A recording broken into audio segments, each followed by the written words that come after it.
বিসমিল্লাহির রহমানির রহিম। সম্মানিত বিনিয়োগকারী ভাই বোনেরা, আসসালামু আলাইকুম। শুভ সন্ধ্যা। আজ 8ই মার্চ রোজ বৃহস্পতিবার। আজকের ইন্ডেক্স পর্যালোচনা এবং অনুরোধের স্টক নিয়ে সংক্ষিপ্ত পরিসরে আলোচনা করার জন্য হাজির হয়েছি। আশা করি আপনারা সকলেই শারীরিকভাবে সুস্থ আছেন এবং ভালো আছেন। আমি একটু অসুস্থ থাকার কারণে দীর্ঘ এক সপ্তাহ পর আপনাদের সাথে আলোচনা করার জন্য হাজির হয়েছি। আশা করি আপনারা সকলেই ধৈর্য সহকারে আজকের এই আলোচনাটি শুনবেন। একই সঙ্গে যারা প্রথমবারের মতো আমাকে শুনছেন তাদেরকে বিনীতভাবে অনুরোধ করব অবশ্যই আমার চ্যানেলটি সাবস্ক্রাইব করবেন এবং আপনাদের যদি কোনো অনুরোধের স্টক থাকে সেটি অবশ্যই কমেন্টসে লিখে আমাকে জানাবেন।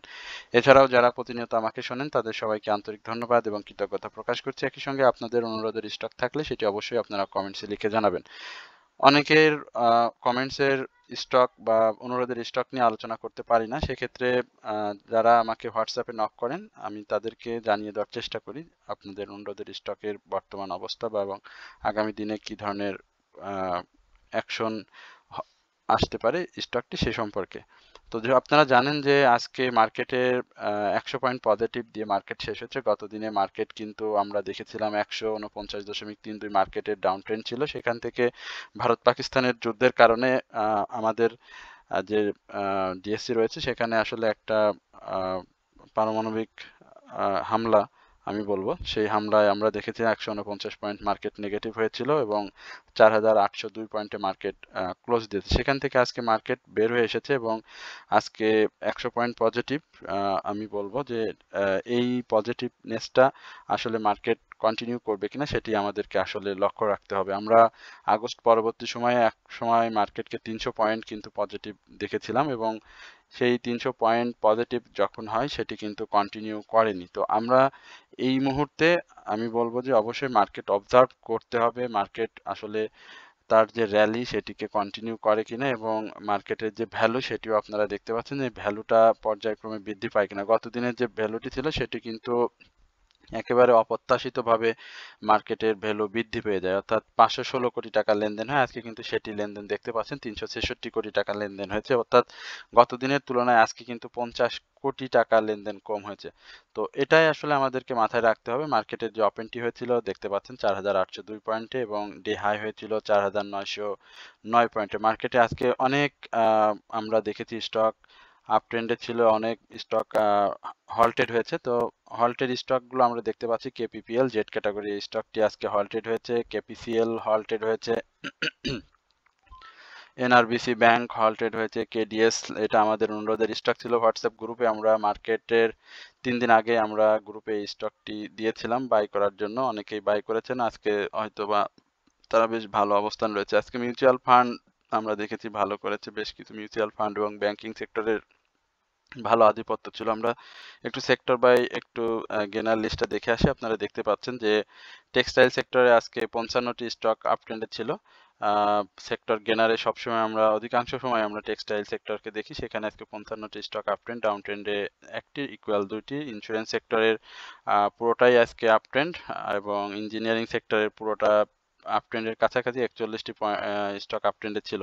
মিউচুয়াল ফান্ড ভালো করছে, আমরা রিসেন্টলি দেখতে পাচ্ছি মিউচুয়াল ফান্ডের 36টি স্টকের আজকে আপ ট্রেন্ডে ছিল। আজকে যেহেতু আপ ট্রেন্ড স্টকের সংখ্যা বেশি ছিল মার্কেটে, 95% মার্কেটে আপ ট্রেন্ড স্টক আপনারা দেখেছেন।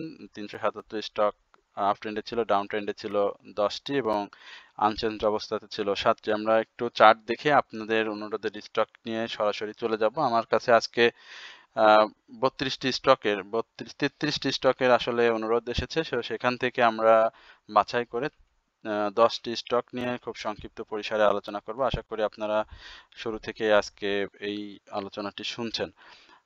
ক্যান্ডেল প্যাটার্ন খুবই ভালো, চমৎকার ক্যান্ডেল প্যাটার্ন। আমরা এখানে 5,000 পয়েন্টের যে বাধা রয়েছে সেটি 5,014 প্রাথমিকভাবে এটাকে সাকসেসফুলি একটা ব্রেকআউট দেখতে চাই এবং সেটা ব্রেকআউট যদি মার্কেট দিতে পারে তাহলে 5,200 এই জায়গায় আমরা মার্কেটটিকে দেখবো একেবারে বুলিশ ক্যান্ডেল। আরএসআইটা আপ ট্রেন্ডে যাওয়ার চেষ্টা করছে, একই সঙ্গে হিস্টোগ্রামের বার সেটিও ধূসর এবং ছোট হয়ে এসেছে এবং দেখতে পাচ্ছেন এমএসিডিতে আমরা অরেঞ্জ এবং ব্লু রেখা যেটি রয়েছে সেটিও কিন্তু একেবারে মুখোমুখি অবস্থান করছে। মুভিং অ্যাভারেজে আমরা এই মুহূর্তে মুভিং অ্যাভারেজ সহ সবকিছুতেই আমরা যে ইন্ডিকেটরগুলো রয়েছে আমরা সেল সিগন্যাল দেখতে পাচ্ছি। তো যারা বাই করবেন, যে স্টকগুলো বাই করবেন অবশ্যই স্টকগুলোর ভলিউম দেখে এই মুহূর্তে বাই করার চেষ্টা করবেন, তাহলে মার্কেট থেকে আমি মনে করি এখন বিনিয়োগে আসলে কিছুটা প্রফিট করা সম্ভব। বাট অবশ্যই ভলিউম এবং অ্যাভারেজ, মুভিং অ্যাভারেজ দেখে, অ্যাকুমুলেশন জোন দেখে আপনারা স্টকগুলোতে এন্ট্রি নেবেন। তো প্রথমেই আমার কাছে ব্যাংকিং সেক্টরের ইসলামী ব্যাংক নিয়ে বেশ অনুরোধ করেছেন বেশ কয়েকজন। আমরা একটু ইসলামী ব্যাংক দেখে আসি। ইসলামী ব্যাংক আপনারা জানেন যে মার্কেট যখন খারাপ ছিল তখন কিন্তু আমি পূর্বের কথা বলছি, তখন কিন্তু ইসলামী ব্যাংক একটা ভালো পারফর্ম আমরা দেখেছিলাম। তো এবারও ইসলামী ব্যাংক মাঝে মাঝেই মুভমেন্ট আসছিল কিন্তু সেটি কন্টিনিউ করতে পারেনি। তো আজকে আমরা দেখেছি ইসলামী ব্যাংকের 1 টাকার একটা প্রাইস অ্যাকশন হয়েছে, বাট ভলিউমটা কিন্তু ভালো আসেনি, ভলিউম কিন্তু কমে এসেছে। আমরা 6 মে স্টকটি দেখেছিলাম একটা প্রাইস অ্যাকশন হল্টেড 3 টাকা 30 পয়সা প্লাস মার্কেটে প্রাইস অ্যাকশন করেছিল, কিন্তু সেটি ধরে রাখতে পারেনি। তো যাই হোক, পরবর্তীতে আবার কারেকশন জোন, যেটি গতকালকে মার্কেটের সাইক্লোন যেটি বলবো হয়ে গিয়েছে, সেখানে আমরা স্টকটি ডাউন ট্রেন্ডে দেখি। এখন ভলিউমটা গেইন করতে হবে। আজকে যে 5 লক্ষ ভলিউম করেছে, সেই ভলিউমটা কিন্তু ম্যাক্সিমাম আর সেল প্রেশার ছিল স্টকটিতে নিঃসন্দেহে, এবং অনেকেই এইখানে 34 টাকা, আমার জানা মতে যারা 34 টাকা বা 33 টাকা 90 পয়সা এই রেঞ্জে যারা বাই করেছেন তারা কিন্তু স্টকটি থেকে আজকে প্রফিট টেকিং করেছেন। এবং আগামী দিনে আমি বলবো যে স্টকটির মুভমেন্টের ক্ষেত্রে 38 টাকার উপরে একটা ক্লোজ দিতে হবে, এবং 38 থেকে 42 এই রেঞ্জটা স্টকটির জন্য খুব একটা ক্রিটিক্যাল জোন। এই জোনটাকে সাকসেসফুলি ব্রেকআউট যদি দিতে পারে তাহলে আমরা স্টকটিকে আরো ভালো প্রাইস অ্যাকশনে দেখবো। স্টকটি নতুন করে আমরা আজকে দেখতে পাচ্ছি বাই সিগন্যাল এসেছে, আরএসআই বাড়ার অনেক জায়গা রয়েছে, বায়ার আসছেন এই মুহূর্তে, এবং হিস্টোগ্রামের বার, এমএসিডি, মুভিং এভারেজ আমরা স্টকটিতে বাই সিগন্যাল দেখতে পাচ্ছি। তো আশা করি আপনারা এই স্টকটিতে এখন আমি যদি বলি যে গত দিনের উপরে কোনো স্টকে আজকে অন্তত ক্লোজ দিয়েছে বলে খুব অল্প সংখ্যক, সুতরাং এইখানটাতে কারেকশন জোন আসতে পারে, বাট এন্ট্রি জোনের ক্ষেত্রে আমি বলবো যে অবশ্যই ভলিউমটা দেখে আপনারা বাই করবেন। এরপরে মিডল্যান্ড ব্যাংক, এই স্টকটিও আপনারা জানতে চেয়েছেন আজকে। মিডল্যান্ড ব্যাংকের কি অবস্থা আমরা একটু দেখি। মিডল্যান্ড ব্যাংক তো একেবারে এখানে দেখতে পাচ্ছেন যে যে প্যাটার্নটা করেছে, এই প্যাটার্নটার আমার কাছে স্টকটির একটা ফ্রি স্পেস জোন হচ্ছে 28 টাকা 80 পয়সা। এই জোনটা যদি সে পার করতে পারে তাহলে আমরা 32 টাকায় মিডল্যান্ড ব্যাংকে দেখতে পাবো। এইখানে স্টকটি আগামী দিনে একটা সাপোর্ট নেবে। আজকে গতকালকেও আমরা দেখেছি স্টকটি কিন্তু প্রাইস অ্যাকশন করেছে। তো সাপোর্ট জোন যেটি আমি মনে করি এখন পর্যন্ত এইখানে স্টকটির শক্তিশালী একটা সাপোর্ট জোন হচ্ছে 23 টাকা 70 পয়সা। এই জোনটা স্টকটির জন্য একটা ভালো সাপোর্ট জোন।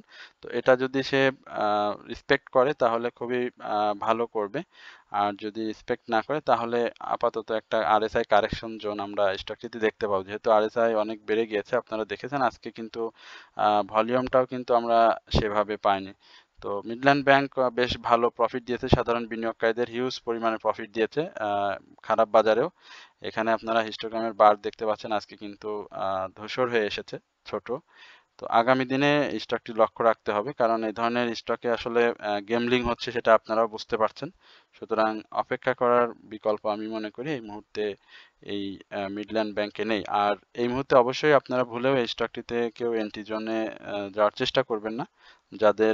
যারা নতুন বাজারে বা যারা বাজারের যে বর্তমান পরিস্থিতি, এই পরিস্থিতিতে আমি মনে করি যে মিডল্যান্ড ব্যাংক থেকে একটু দূরে থাকায় সব থেকে বেটার হবে। এবং এটি আপনারা দেখেছেন যে খুব 14 টাকা 70 পয়সা, আমার যদি ভুল না হয় 14 টাকা 70 পয়সা বা 14 টাকা 60 পয়সা, এই লেভেলে কিন্তু আমি পূর্বেও আলোচনা করেছিলাম যখন স্টকটি তার ইয়ারলি হাই ক্রিয়েট করে, অর্থাৎ 36 টাকা 10 পয়সা সেই সময়। তো সেখান থেকে কিন্তু স্টকটি বলেছিলাম যে কারেকশন জোনে আসবে, এবং সেই কারেকশন জোনটা অনেক বেশি করে কিন্তু সে এখন আপ ট্রেন্ডে রয়েছে। তো একটু বুঝে শুনে আমি মনে করি যে মিডল্যান্ডে বিনিয়োগ করলে বিনিয়োগকারীদের প্রফিট টেকিংটা সহজ হয়ে যাবে। এরপরে বহুল আলোচিত বিপিপিএল, এই স্টকটি নিয়ে আপনারা জানতে চেয়েছেন। আমরা বিপিপিএল নিয়ে আজকে যে নিউজটা দেখলাম সেটি হচ্ছে যে এটা বারাক উপত্যকার প্রাইস অ্যাকশন যে বৃদ্ধি আপট্রেন্ড সেটির জন্য আসলে একটা তদন্ত কমিটি গঠন করা হয়েছে। স্বাভাবিকভাবেই আমরা হয়তো মার্কেট খুললে, মার্কেট যেহেতু 3 দিন বন্ধ রয়েছে, সেই বন্ধে আমরা হয়তো এটিকে একটু কারেকশন জোনে আসতে দেখতে পারি। দেখতে পাচ্ছেন যে 85.81, স্টকটি গতকালকে কিন্তু 1 কোটি প্লাস ভলিউম করেছিল। তো এই জায়গাটা খুব লক্ষণীয় যে এই একটি স্টক আপনারা দেখেছেন যে 10 টাকা বা 9 টাকার, আমি বলবো যে 10 টাকা এই জায়গা থেকে, মানে ফেস ভ্যালু থেকে কিন্তু স্টকটি এক টানে 16 টাকা 10 পয়সা হাই করে 17 টাকা 80 পয়সায় 52 সপ্তাহের হাই করেছে। তো আশা করি স্টকটি এই মুহূর্তে তো বিনিয়োগকারীদের আগ্রহ থাকা বা সাধারণ বিনিয়োগকারীদের আগ্রহ থাকা এই স্টকটিতে উচিত হবে না। যদিও প্রাইস অ্যাকশন হয়েছে অনেক, যাদের প্রফিট টেক করে সেফ এক্সিট নিয়ে নিয়েছেন তাদের জন্য খুবই ভালো হয়েছে। আর এখন আমি বলবো যে এই ধরনের স্টকে বিনিয়োগ থেকে দূরে থাকা। থার্ড কোয়ার্টার ইপিএসটা খুব ভালো এসেছে, তবে ফুয়েল অ্যান্ড পাওয়ার সেক্টরের বেশ কিছু স্টক বর্তমানে আমরা যারা স্বাভাবিকভাবে একটু মার্কেটে অ্যানালাইসিস করে থাকি, তাদের কাছে মনে হয়েছে বেশ কিছু স্টক রয়েছে ফুয়েল অ্যান্ড পাওয়ার সেক্টরের যেগুলো আগামী দিনে পারফর্ম করবে। সুতরাং আমার কাছে মনে হয় যারা বিনিয়োগে আসতে চান, তো এই স্টকগুলো অবজারভেশন করে খুব নিখুঁতভাবে আমি বলবো যে মার্কেটে আসার জন্য বিনিয়োগে স্টকগুলোতে বিনিয়োগ করা। স্টকটি যদি আপনারা দেখেন যে ভলিউমগুলো কিন্তু একেবারে ড্রাই ভলিউম, মাঝে যে এই যে ভলিউমটা পেয়েছে, এই ভলিউমটাই কিন্তু তার সব থেকে বেশি ভলিউম। সুতরাং এখানে ডাউন ট্রেন্ডে আসার একটা সম্ভাবনা রয়েছে এবং সেটা জোর সম্ভাবনা। সুতরাং এগুলো বুঝে শুনে বাই করবেন। এরপরে বিচ হ্যাচারি, আজকে ম্যাক্সিমাম স্টক আর এই ধরনের স্টক, আমরা একটু বিচ হ্যাচারিটা দেখে আসি। বিচ হ্যাচারি হিউজ পরিমাণ ডাউন ট্রেন্ড হয়েছে। অনেকেই বন্ধ কোম্পানি বা অনেক ধরনের কমেন্টস করেছেন, আমরা দেখেছি সেগুলো। বিসিএসআরির আমি বলেছিলাম 48 টাকা এই লেভেলে আসার একটা সম্ভাবনা রয়েছে। আজকে সেটি সে টাচ করেছে। 48 থেকে 45 এই জোনটা, যারা আমার সাথে হোয়াটসঅ্যাপে যোগাযোগ করেছেন বা আমার গ্রুপে রয়েছেন তাদেরকে আমি এটি বারবার বলেছিলাম, তো সেটি আজকে সে সম্পূর্ণ করেছে। তো এইখান থেকে এখন মূলত তার ঘুরে যাওয়া উচিত। তো এখন আজকে ভলিউম অনেক ভালো ভলিউম করেছে, এই ভলিউমটা কে রেখেই উচিত হবে শেয়ারটি আপ ট্রেন্ডে যাওয়ার। এবং প্রাথমিকভাবে আমি মনে করি 62 টাকার উপরে 65 টাকা এই লেভেলে একটা ক্লোজ স্টকটিকে এখন দিতে হবে, এবং সেটি যদি দিতে পারে তাহলে আশা করি সে 71 টাকা থেকে 73 টাকা থেকে 65 টাকা এই লেভেলে একটা ঘোরাফেরা করবে, এবং এখান থেকে রেগুলার ভলিউম করে সে প্রাইস অ্যাকশন যাবে। স্টকটিতে এই মুহূর্তে সেল সিগন্যালে রয়েছে এবং আপনারা দেখতে পাচ্ছেন আরএসআই কিন্তু একেবারে তলানিতে 27.2 এবং মুভিং এভারেজ হিস্টোগ্রামের বার অনুসারে শেয়ারটিতে এই মুহূর্তে সেল সিগন্যাল রয়েছে। এরপরে আমরা আরো একটু ফুয়েল অ্যান্ড পাওয়ার সেক্টরে একটি স্টক নিয়ে কথা বলবো, ইন্ট্রাকো।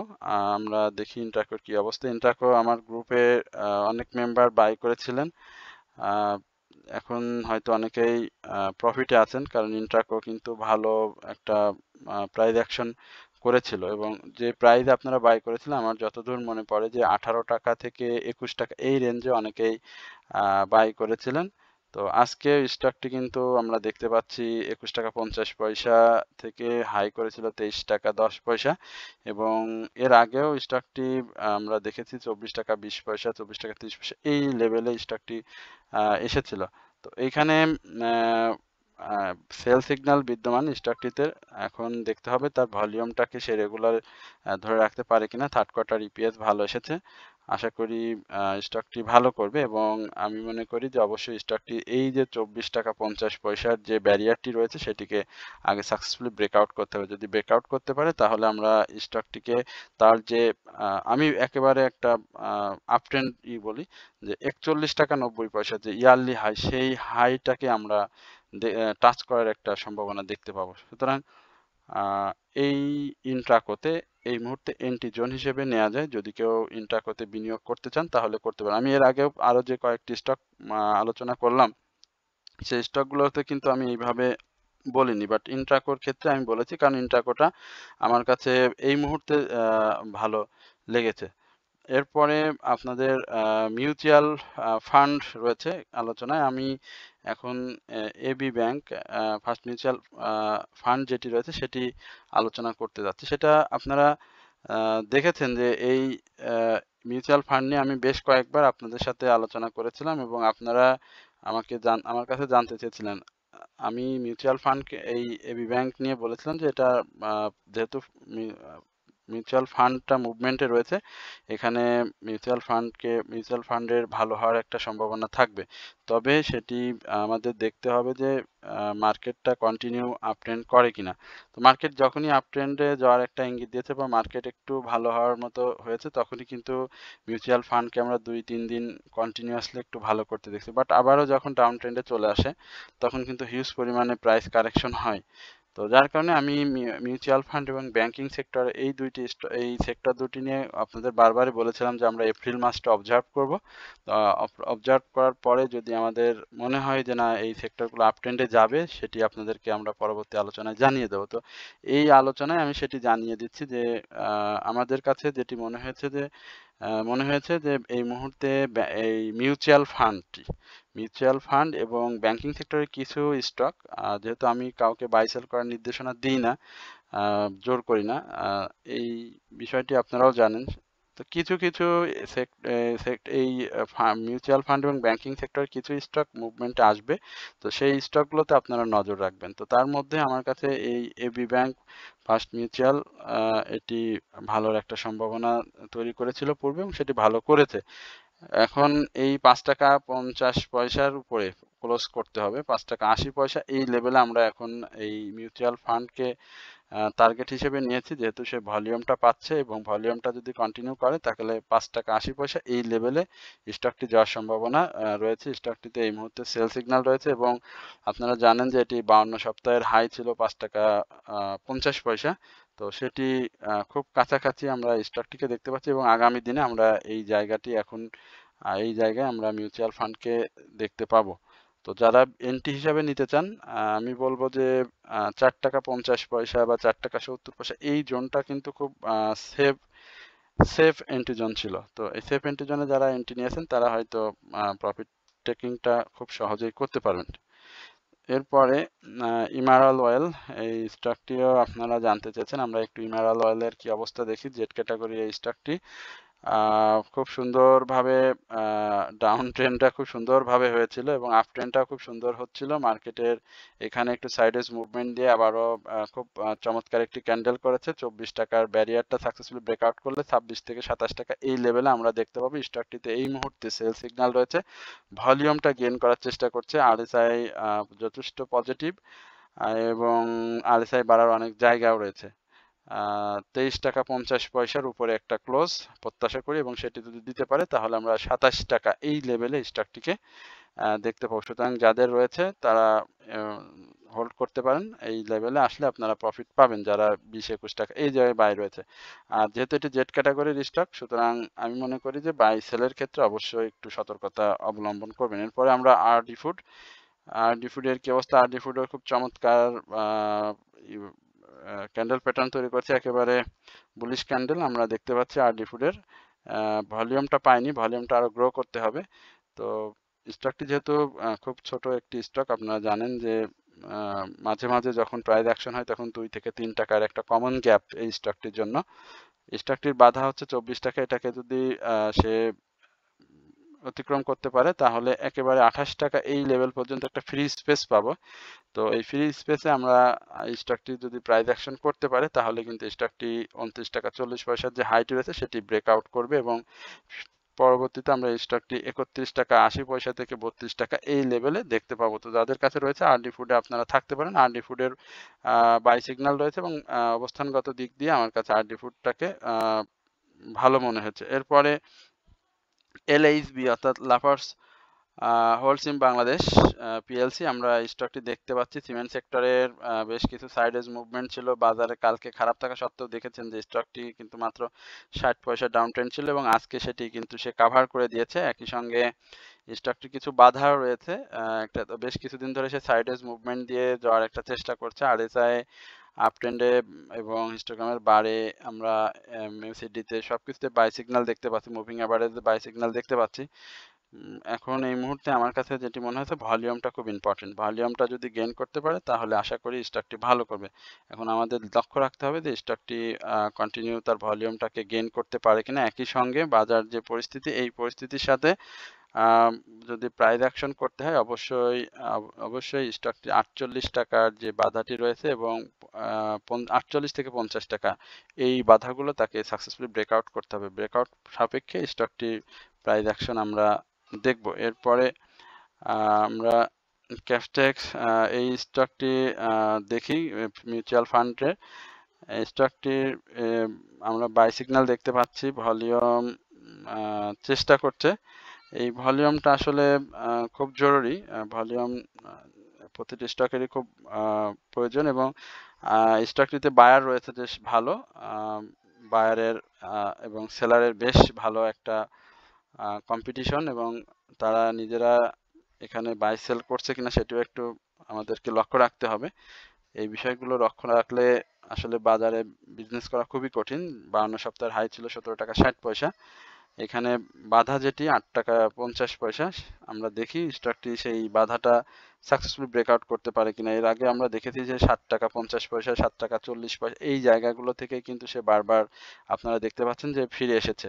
তো এই জায়গাটা খুব ইম্পর্টেন্ট। এই জায়গাটা আমি মনে করি যে 8 টাকা 20 পয়সার উপরে যদি একটা ক্লোজ দিতে পারে, আশা করি আমরা এই ক্যাপটেক যে মিউচুয়াল ফান্ডটি রয়েছে সেটি আরো ভালো করবে।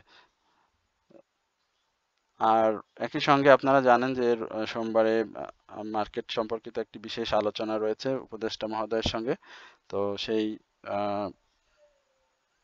মিটিং পাশাপাশি মার্কেটের যে সার্বিক পরিস্থিতি সেই বিষয় সম্পর্কে আমাদের আজকেও দেখেছেন যে কাফন মিছিল হয়েছে এবং গতদিনও বেশ জোরে সোরেই অর্থ উপদেষ্টাকে এই বিষয়ে বলা হয়েছে। আপনারা হয়তো অনেকেই জানেন, অনেকেই জানেন না। তো সবকিছু মিলিয়ে মার্কেট পরিস্থিতিটাকে আরো একটু ভালো করা যায় কিভাবে, সেই বিষয়ে অনেকেই একমত হয়েছেন এবং সেটি যদি হয় তাহলে আশার বাণী এটুকুই যে আমরা হয়তো মার্কেটকে একটু ভালো জায়গায় দেখতে পাবো এবং এই ভালো জায়গায় যদি মার্কেট না যায় তাহলে কিন্তু আমাদেরকে একেবারে দীর্ঘ সময় মার্কেটে আটকে থাকতে হবে, বিশেষ করে প্রফিট টেকিং এর জন্য। যেহেতু বিনিয়োগে আমরা রয়েছি, সুতরাং আমাদের বের হওয়ার সুযোগ নেই।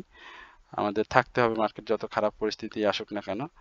কিন্তু প্রফিট টেকিং জোনে যাওয়া এবং দ্রুত মার্কেট থেকে প্রফিট টেক করা, সেই জিনিসটা কিন্তু অনেক দীর্ঘায়িত হয়ে যাবে। তো এত সময় যারা সময় দিয়ে আমার এই আলোচনা শুনছেন তাদের সবাইকে আন্তরিক ধন্যবাদ এবং কৃতজ্ঞতা। একই সঙ্গে আগামী শুক্র শনি রবি এই 3 দিন তো আমি আলোচনা করব এবং নিয়মিত এখন থেকে আবারও আপনাদের সাথে সংযুক্ত হব। আশা করি আপনারা সকলেই আবারও আমাকে আপনাদের আমার হোয়াটসঅ্যাপ এবং গ্রুপ, একই সঙ্গে ইউটিউব চ্যানেলে যারা আলোচনা শোনেন তারা অবশ্যই কমেন্টস করে আপনাদের যে শেয়ারগুলো রয়েছে সেটি সম্পর্কে জানতে চাবেন।